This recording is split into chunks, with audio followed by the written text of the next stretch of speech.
Ang gagawa mo dyan? Ha? Ang Uy, gagawa mo dyan? harapan ng itlog ngayon. Ano pala itlog? At basta, harapan ng itlog, Ping. Ayun o. O, diba? Itlog. Itlog. Sigahan mo yan. Uy! Itlog. Uy! Itlog. Uy! Gusto yung oras natin. Uy! Ulit, ang galing. Ano maubos oras natin? Saan? Uy!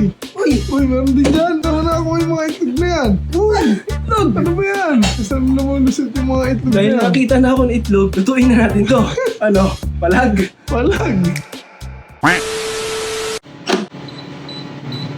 Pakuluan lang natin hanggang ma-hardboiled. After 12 minutes, binabad natin sa malamig na tubig. Palitan natin mga kapatid. Oh. Puri natin itong dilaw. Okay, lagyan natin ng Greek yogurt. Lagyan natin ng wasabi. Pink salt. Tapos mo lang yan, boy. Durugin nyo yung egg yolk. Ganyan na yan. Kuha kayo ng piping bag. Kung wala kayong piping bag, kuha kayo ng plastic labo. Ay ito. Ayun natin dito yan, boy. Pipin nyo mga kautis. Pipe nyo dyan.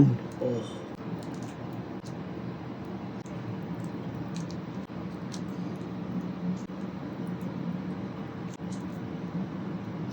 Sorry, hindi ako marunong mag-pipe eh. Busin yan. Tapos pag may sobra, ayun o. May mga otis, cayenne pepper. Yun nyo dyan sa strainer nyo. Dampi-dampian nyo lang yan.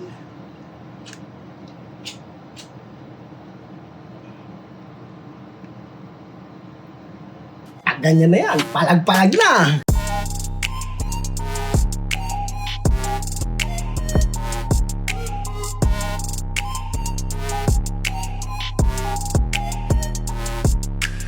Tikiman na mga kotis! Happy Easter sa inyo! Timusan. May wasabi pa yan. Ang creamy niya, boy. Ang sarap.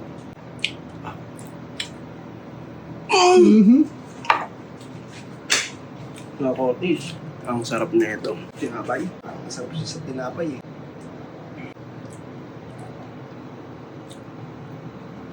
Ang sarap mga kotis. Try nyo to. Palag-palag. Palag. Boy, try mo. Try mo.